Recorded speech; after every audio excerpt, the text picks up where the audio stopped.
I never imagined how my life would unfold. This is my tale, and my name is Rita. I was raised by decent farmers who instilled in me the importance of perseverance. We began our day before dawn, taking care of the crops and animals as soon as I could walk. Back then, life was easy. After school, I would return home and assist on the farm. Weekends were spent with family and finishing off household tasks. I didn't want to and didn't know any different.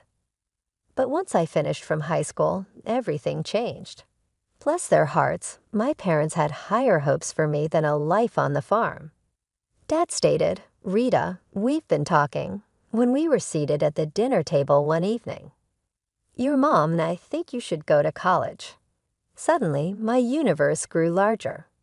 After packing my things, I moved to the city, which was so unlike from all I had ever known that it could have been another planet. College was a journey. Although the lessons were intriguing, it was the individuals I met. Children from diverse backgrounds with goals and aspirations I had never ever thought of that truly opened my eyes. Then there was Jack. In my second year, I got to know him. He was so different from the country guys back home, charming and self-assured. I believed Jack understood exactly what he wanted out of life. He would frequently remark, "Life's too short to waste it working yourself to the bone," while relaxing on the grass outside the library. We should enjoy ourselves while we're young. I fell deeply in love. This person believed that life was an adventure rather than a never-ending list of tasks. Before I knew it, we were discussing marriage after we began dating. My folks were wary when I informed them. To learn more about the guy who had captured their daughter's heart, they wanted to meet Jack. Dad remarked, "He seems nice enough," following Jack's initial visit to the property. "But I'm not sure about something. Rita, just use caution." I dismissed his worries.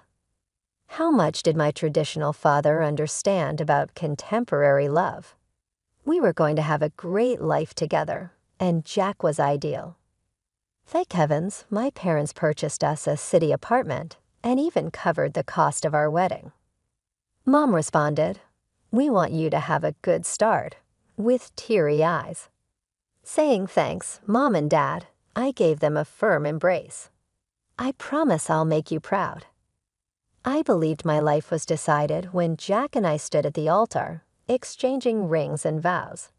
I had a wonderful career in the city, a loving husband, and a promising future. Our first few years of marriage were, well, I considered them to be good. Jack and I established a routine, and both had work in the city. However, in retrospect, I can see the fissures that were already beginning to emerge. "Rita, do we have to go to your parents' farm this weekend?" Each time I'd propose to visit, Jack would complain. "It smells like manure, and your dad always wants me to help with something." I would sigh in an attempt to talk sense into his head. "They're my family, Jack, and they've done so much for us." "All right," he would complain, "but I'm not going to shovel any cow poop." I dismissed it as the squeamishness of a city lad. I had grown up with those duties and odors after all. However, I now question if I ought to have seen it as a warning sign. I became pregnant 2 years after we were married. My parents were thrilled, and I was elated. A grandchild. On the phone, Mom shrieked, "Oh, Rita, we're so happy for you." Jack didn't respond as enthusiastically. A child already. I suppose that's all right. I put it down to jitters. He would undoubtedly get used to the thought of fatherhood. Bless their hearts, my parents never stopped helping us. They funded our travels and purchased a car for us. Jack appeared to take it all for granted, but I was thankful. He'd say, "Of course they're helping us." That's what parents do. I fell in love again after the birth of our son Tommy. However, Jack didn't naturally become a parent, but he tried, I'll give him that. When Tommy wailed at night, he would grumble, "Can't you keep that kid quiet?" Some of us have to work in the morning. We were both getting used to being parents, so I would bite my tongue and remind myself of that. Life continued. Jeb became more reluctant every time we went to the farm, but we still went when we could. "Your dad asked me to help fix the tractor again," he'd say. "I'm not a mechanic, for Christ's sake." I used to see my dad and Jack, both sweaty and well-stained, working together. Jack would wince and struggle with the tools while Dad patiently explained each step. Then disaster hit. Both of my parents died within a year. I was heartbroken. "They're gone, Jack." Into his shoulder, I cried. "I can't believe they're gone." He gave me a clumsy back pat. "It will be all right. They left us the farm at least." His remarks startled me, the property, the heritage of my family. And Jack's only thought was on what we had inherited.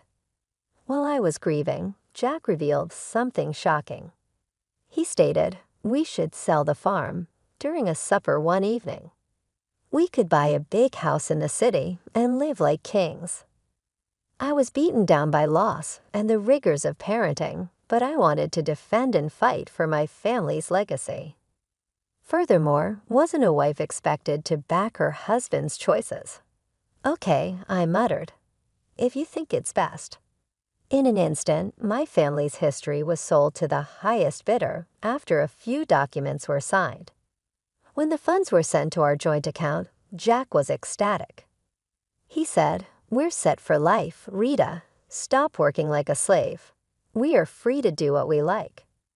I nodded and smiled, trying to ignore the hollow feeling in my chest. This was what Jack wanted, and I was his wife. I had to support him, right? Life after selling the farm was different. The money from the sale cushioned us nicely. I'll give Jack that. We didn't have to work as hard anymore. We both cut back to part-time hours, and for a while, it felt like we were living the dream. But as the years went by, I started noticing things. Jack, who'd never been a hard worker to begin with, seemed to lose all motivation. He'd quit jobs at the drop of a hat, always with some excuse. That boss was a jerk, he'd say, or they expected too much. "I'm not a slave, you know." I tried to reason with him. "Jack, we can't live off the farm money forever. We need to think about our future." He'd wave me off. "Relax, Rita. We're set for life. Why work ourselves to death?" Meanwhile, our son Tommy was growing up fast. He graduated high school, then college, and before I knew it, he was working and living on his own. I was proud of him, but I missed having him around. Then one day, I was flipping through the newspaper when a name caught my eye. It was an article about a successful concrete production plant owned by none other than Jack's Uncle Robert. "Jack," I called out, "did you see this article about your Uncle Robert?" Jack's face darkened. "I don't want to hear about that old tyrant," he snapped. I knew the story, or at least Jack's version of it. How his parents had died when he was young, leaving him in the care of his uncle.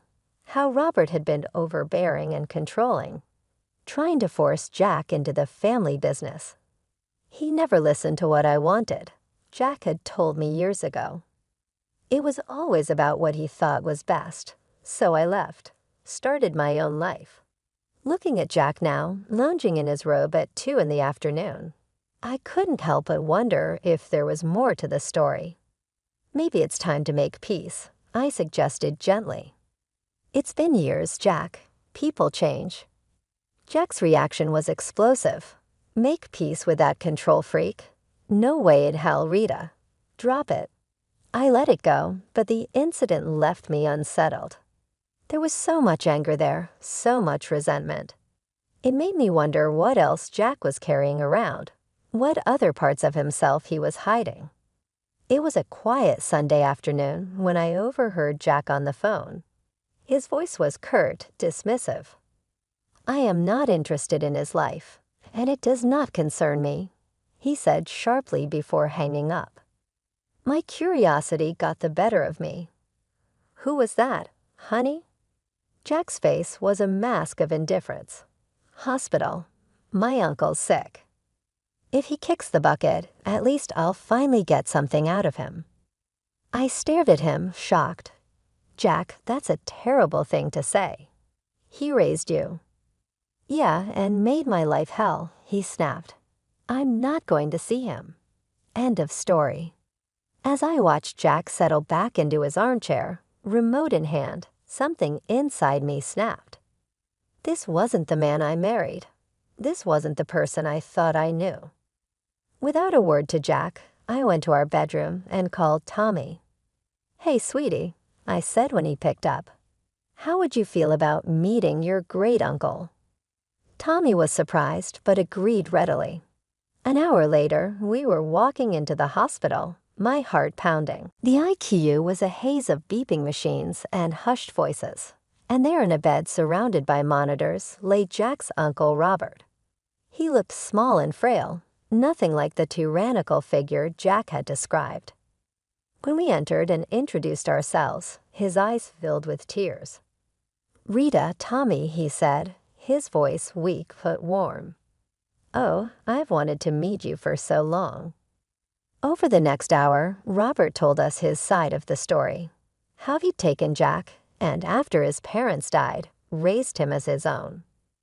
I love that boy, Robert said, his voice cracking. I wanted him to have everything, to carry on the family business, to have a good life. But Jack, it seemed, had other ideas. He said he didn't want the responsibility, Robert continued. He said he didn't want to work hard like I did, staying up nights worrying about the business.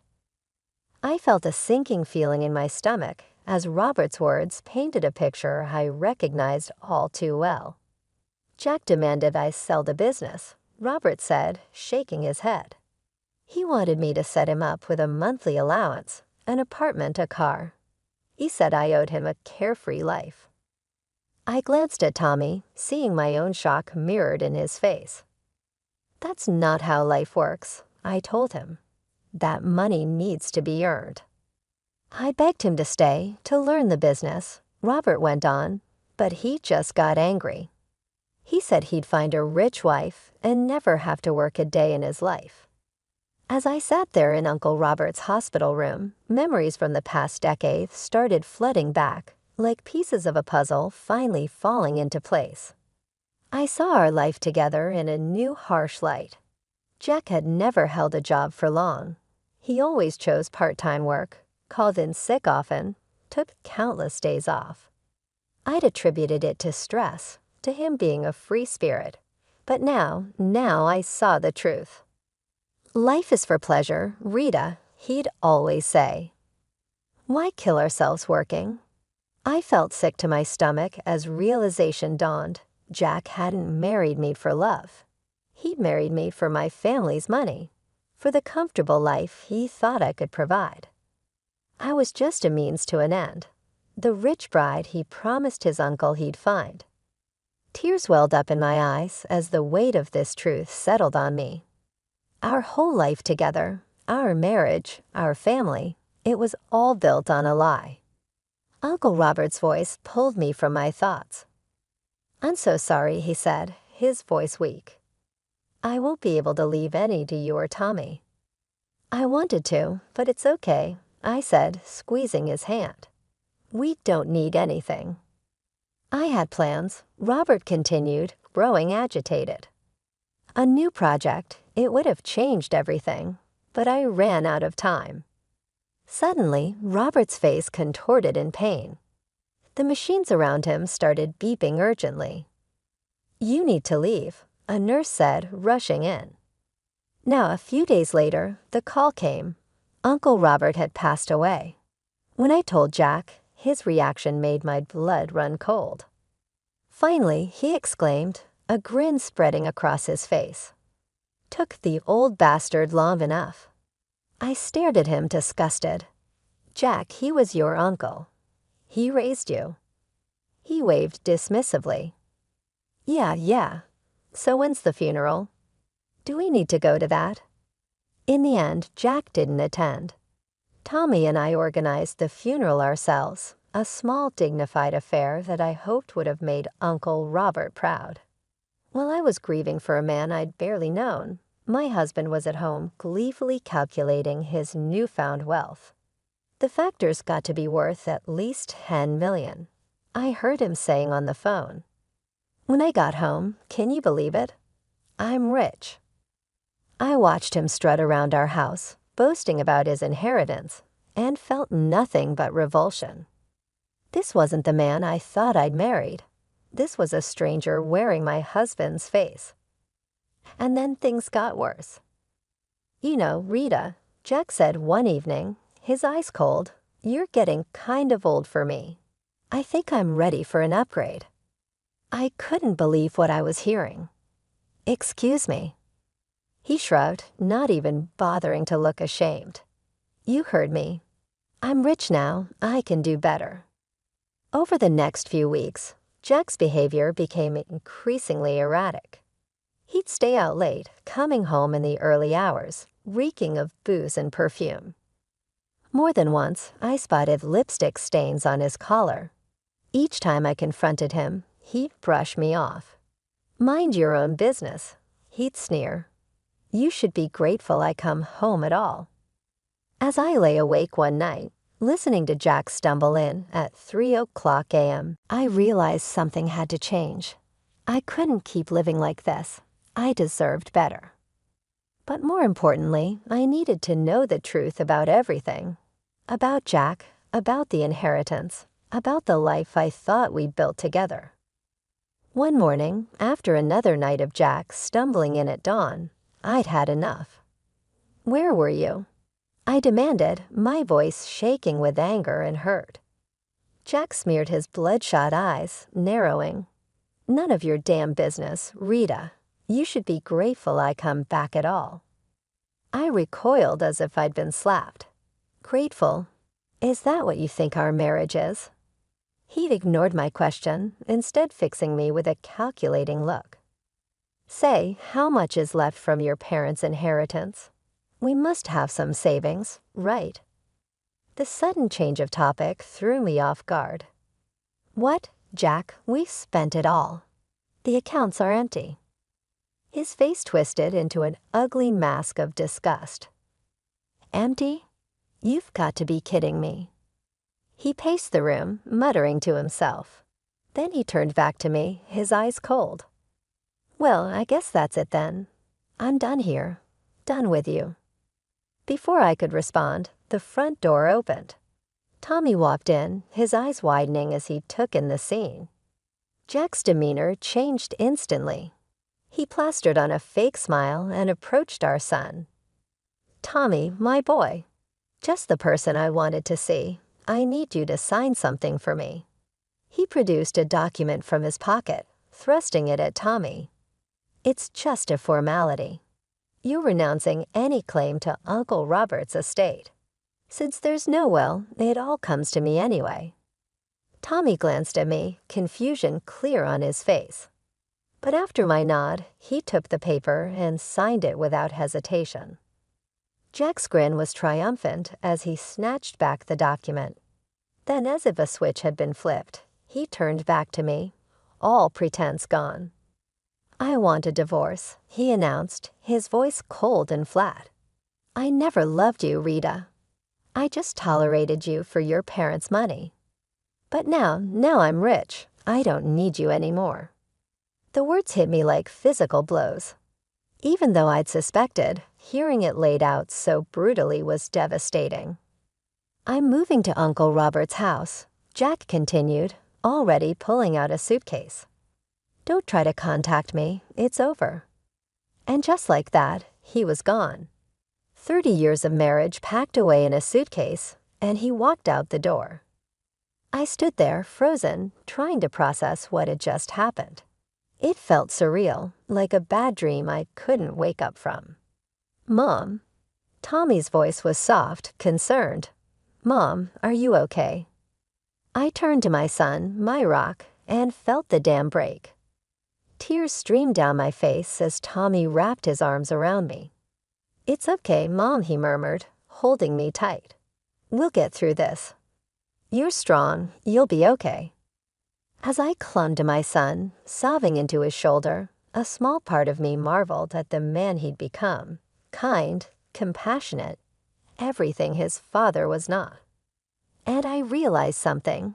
"You're the best thing he ever did," I whispered to Tommy. "The only good thing to come out of this marriage." Tommy squeezed me tighter, and in that moment, I knew that no matter what happened next, I wasn't alone. I had my son, and together, we'd face whatever came our way. The weeks following Jack's departure were a blur of pain and disbelief. I tried to keep my head high, to focus on moving forward, but it wasn't easy, especially when Jack seemed determined to flaunt his new life in my face. It started with the Facebook posts.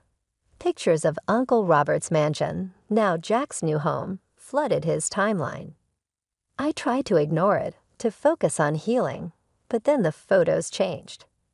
A young woman started appearing in them, blonde, beautiful, barely older than our son. In one photo, Jack had his arm around her, both of them grinning at the camera. The caption made my stomach churn. "Meet my fiancé, Candy. Upgrade complete." The call started almost immediately. Friends, acquaintances, even Tommy's old school teachers, all of them asking questions I didn't want to answer. "Rita, dear, is everything okay? We saw Jack's posts. What's going on? Are you and Jack really?" I couldn't take it anymore. The humiliation, the constant reminders of Jack's betrayal, it was too much. So I did something. I never thought I'd do it. I called Jack and asked to meet. After consulting with a lawyer, the day of the meeting arrived. I waited at our old favorite cafe, divorce papers in hand. Jack swaggered in, Candy on his arm. She couldn't have been more than 25, her face caked with makeup, giggling at something Jack whispered in her ear. Well, Jack," I smirked, pulling out a chair for Candy. "If it isn't the old ball and chain. Candy, honey, meet Rita, the starter wife." Candy gave me a pitying look that made my blood boil, but I kept my cool. "I have the divorce papers here," I said, sliding them across the table. "I'm not asking for much, just the house. You can keep everything else." To my surprise, he picked up the pen without argument. "Fine, have your little house. I've got bigger and better things now." He scrawled his signature across the documents. He turned to Candy, his voice sickeningly sweet. "Now I can finally be with someone I truly love, someone worthy of me." I gathered the papers, my hands shaking slightly as I walked out of the cafe. I heard Jack's mocking laughter behind me, but I didn't look back. I had what I came for. The next day, I filed for divorce. As I handed over the papers to the court clerk, I felt a weight lift off my shoulders. For the first time in months, I felt like I could breathe again. Life has a funny way of serving up justice when you least expect it. For me, it came in the form of a headline splashed across the local newspaper. "Local business tycoon's empire crumbles. Nephew left with massive debt." It turned out that Uncle Robert had taken out an enormous loan just before his death, hoping to expand the business. He'd mentioned something about a new project during our hospital visit, but Tommy and I hadn't understood the implications at the time. Now it all made sense. I watched from afar as Jack's new life crumbled around him.